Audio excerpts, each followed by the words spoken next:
conversar con Mauro Gutiérrez, el expresidente ejecutivo de la SUNAS, que es la Superintendencia Nacional de Servicios de Saneamiento en todo el país, un poco para entender cuál es la situación de acceso a agua, ¿no?, de todos los peruanos en la zona rural, en la zona urbana. Señor Gutiérrez, ¿cómo está? Bienvenido. Muy buenas tardes.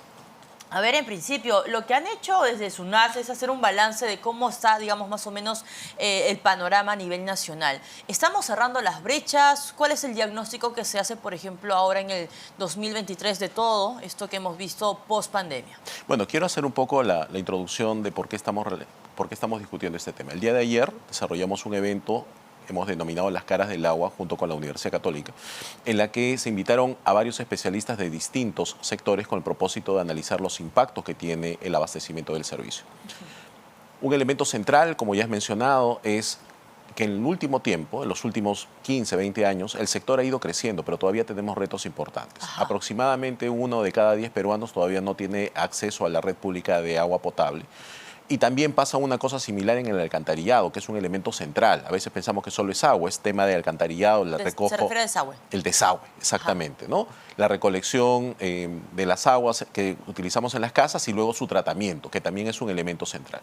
Pero en el ámbito rural el reto está en la cobertura y también en la seguridad del agua, ¿no? Es un tema importante que tenemos como un reto nacional, que tenemos que ver cómo poder mejorar la prestación y la calidad del servicio. Quiero primero analizar Lima Metropolitana.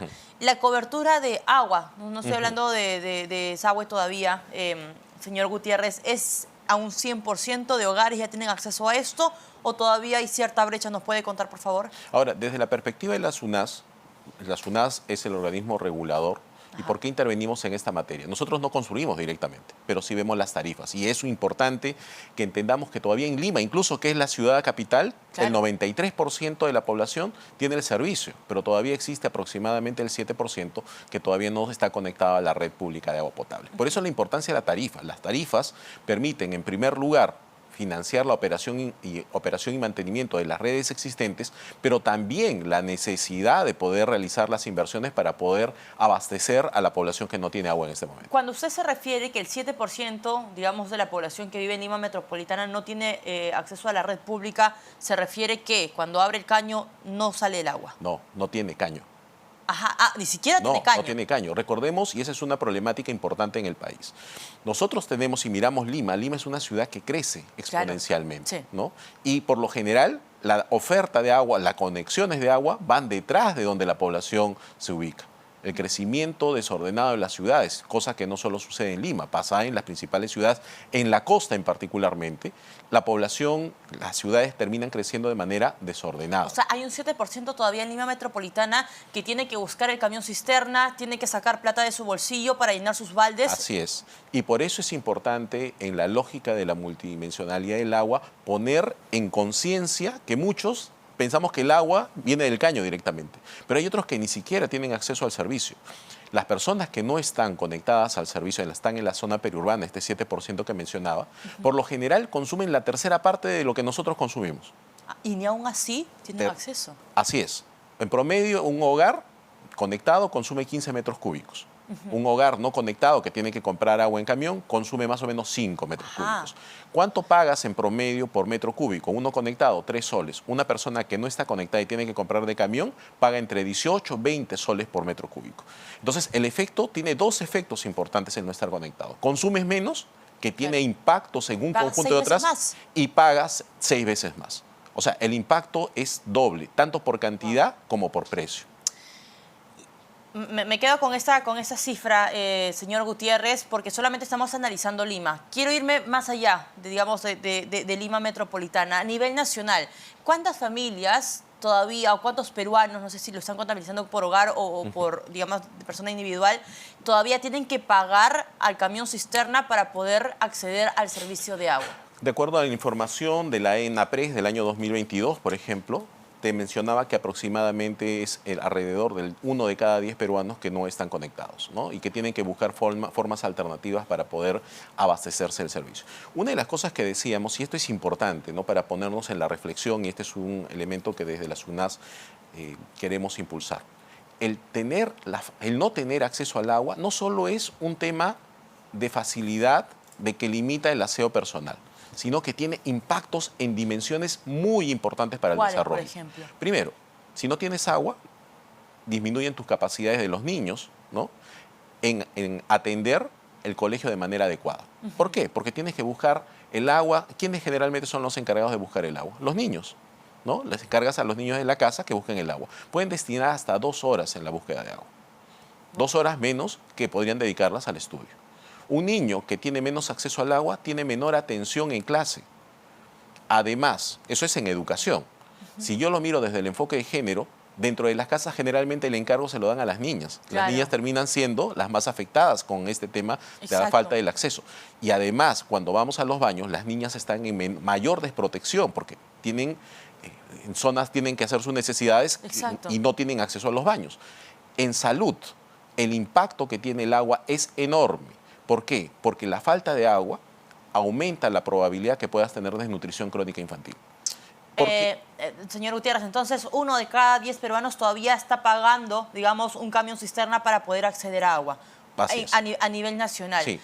Imagino que en zona rural esa situación es muchísimo más... En la zona rural su problemática tiene también sus problemas porque muchas localidades, el problema es que conectan directamente las fuentes de agua a los ríos, ¿no? Tienen básicamente agua entubada, ¿no? Y el reto ahí en muchos lugares es cómo aseguramos que esa agua sea agua segura, ¿no? Justo el día de ayer Claro. el MIDIS indicaba, y esto también sale en la encuesta en la ENAPRES, nos dice que alrededor de 3 al 5% de las localidades rurales tienen agua con niveles adecuados de cloro, solo el 5%. Entonces tenemos un reto importante.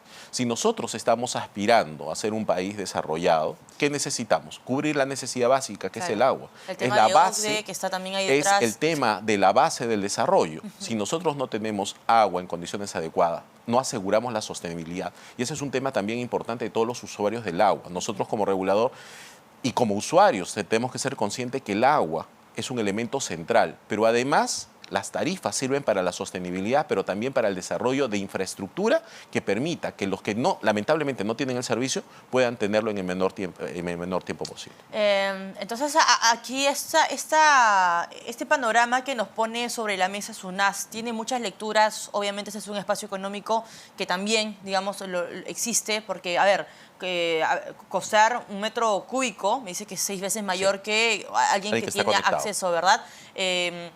¿Cuánto suele gastar una familia que no tiene acceso a la red pública? Que ni siquiera tiene un caño en casa y tiene que buscar o esperar al camión cisterna una vez o una vez cada 2 días, ¿no? Y comprar baldes o qué sé yo, pues, ¿no? Para poder costear o alimentarse o estar limpio, qué sé yo. ¿Cuánto gasta una familia en promedio? Y importante la pregunta, ¿no? Un hogar en promedio conectado, el agua equivale más o menos al 3% de su presupuesto. Nosotros retomamos la pregunta, que me parece es importante también tenerlo en cuenta. Más o menos, ¿cuánto gasta una familia que no tiene acceso a la red pública, que no tiene ni siquiera un caño, pero tiene que costear a ver, cuando llega el camión cisterna de repente al asentamiento humano, al barrio donde vive, para llenar los baldes? Por eso lo mencionaba. En el caso de un hogar conectado, gasta alrededor del 3% de presupuesto familiar. Si lo comparamos con otros gastos de servicios, es una cantidad mucho menor. ¿Conectado a qué se conectado a la red, que tenemos caño. Ok. Quien no tiene, como mencionaba, más o menos 20 soles el metro cúbico y se compran 5, estamos hablando de 100 soles. 100 y puede ser un poco más. Ahí ya estamos hablando de porcentajes que pueden estar oscilando alrededor del 10-15% del presupuesto familiar. Entonces, ¿del mes? Del mes. Ajá. Así es. Entonces, debemos de tener en cuenta quien no está conectado suelen ser personas que están en situación de pobreza o pobreza extrema. Por tanto, pagan más. Es un componente más importante de su canasta, ¿no? Y por tanto existe, cuando justamente veíamos el día de ayer la correlación que existe, niveles de conexión con pobreza, existe una relación directa. Más pobreza, los departamentos con mayor pobreza suelen ser los departamentos con mayor nivel de población no conectada. Cuando usted se refiere que gastan aproximadamente 100 soles, ¿es diarios? No. 100 soles estamos hablando de lo que va a gastar al mes, porque más o menos su consumo por hogar es de 5 metros cúbicos. Ah, ok. Ahora... Pero hay que tener presente, 100 soles para una familia que tiene un ingreso mínimo, más los gastos de transporte, sí, los gastos alimentarios son esos 100 Claro, soles son enormes, ¿no? totalmente, y ahí sí estamos de acuerdo, señor Gutiérrez. Respecto, por ejemplo, a esto del fenómeno del Niño global, y hemos visto inundaciones en el norte del país, hemos visto desagües, hemos visto, digamos, una situación bastante penosa, por ejemplo, en Lambayeque, en Chiclayo, en Tumbes, en Piura. ¿Qué se prevé ahora? ¿Cómo se están alistando? ¿Cuál debería ser el papel, en este caso, de la superintendencia de estar fiscalizando pues que las operadoras, en este caso del servicio de agua, den justamente eso, un buen servicio? Tenemos dos dimensiones y que no hay que perder de vista. Los fenómenos como el Niño y el Yaku ponen la situación muchas veces en la primera plana. Sin embargo, el problema es estructural. Tenemos que tomar en cuenta que a nivel nacional los niveles de continuidad son totalmente heterogéneos. Tenemos solo en Lima, por ejemplo, alrededor del 4% de la población que tiene menos de 6 horas de abastecimiento, situación que también aparece en otras zonas del país. ¿Cuántos? El 4% aproximadamente. De la población a nivel nacional. Lima. Ah, Lima. Menos de 6 horas. ¿Qué significa? El problema no solo es tener acceso al agua, vale decir con conexión, sino también cuál es la cantidad de agua que recibe. Hay zonas por la baja disponibilidad hídrica, lo que sucede en Ica, por ejemplo, Claro. están en un desierto. Hay zonas con bajo nivel de continuidad, que implica, y más sumado al cambio climático, hace que tengamos ciudades con altos niveles de vulnerabilidad. Eso es lo estructural. Claro. Lo coyuntural, que cada vez se vuelve ya recurrente, son los fenómenos naturales. Ajá. Yaku, el niño costero, fenómeno ¿Y eso del niño, expone, digamos? Porque además estamos hablando de una familia. exacerba esas condiciones. La situación de las personas que ya tenían poca agua, en esos casos, se reduce mucho más. Y otras que tenían condiciones adecuadas, vulnera adicionalmente su situación. En el caso de Piura, una de las cosas que se hizo y se está coordinando con el sector, que también está todo el sector, hablando ya vivienda, y nosotros como organismo regulador adscrito a PCM, se está trabajando en medidas con el propósito de poder tener previsiones, y justamente se están tratando de ver inversiones para tratar de mitigar preventivamente esta situación, pero también como regulador tener sistemas que permitan comunicar qué efectos puede tener en la prestación del servicio. Cuando sucede una lluvia, a veces el evento sobrepasa las capacidades de la infraestructura.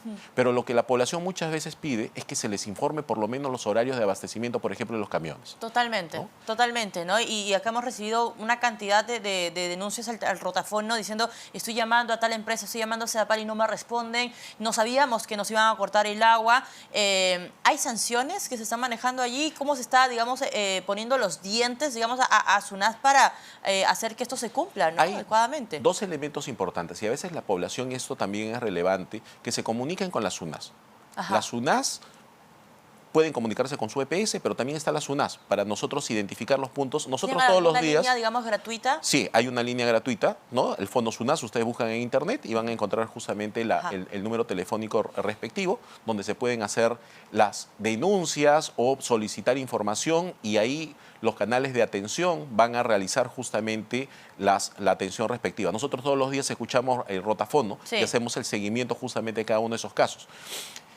Pero sobre la base de eso, nosotros iniciamos procesos de supervisión. Cuando no se cumplen los procesos de atención de manera respectiva, se inician los procesos de supervisión y sanción correspondientes. O en su defecto, las medidas correctivas para poder hacer la atención. Solamente para cerrar, señor Gutiérrez, me ha llamado mucho la atención este porcentaje que si bien es cierto, es 4%, todavía existe, que son hogares que tienen menos de 6 horas, o sea, tienen acceso a agua menos de 6 horas. A nivel nacional, ¿cuántos hogares o cuánto es el porcentaje de personas, de peruanos que tienen acceso a agua, pero por horas? No, ahí el dato no lo tengo exactamente, pero a nivel nacional, por ejemplo, el nivel de abastecimiento está en el orden de las 17 horas en promedio, ¿no? Tenemos en promedio, los promedios hacia arriba, hay algunos que tienen 24 horas, como ciudades Moquegua. ¿No? Que uno se despierte en la madrugada, abre el caño y tenga agua, pero... Lima tiene alrededor de 22, 23 horas, ¿no? En promedio, pero todavía existe una proporción importante en algunas zonas de la costa, por ejemplo, en Paita, ¿no? Que los niveles de abastecimiento pueden estar en el orden de las 3 horas. ¿no? 3 horas, 4 horas. ¿no? Por eso justamente una de las cosas que también en el marco regulatorio que estamos desarrollando, nosotros justo en la mañana discutíamos con el equipo técnico, era la identificación de zonas de mayor vulnerabilidad, porque eso es también importante. Claro, ¿no? claro.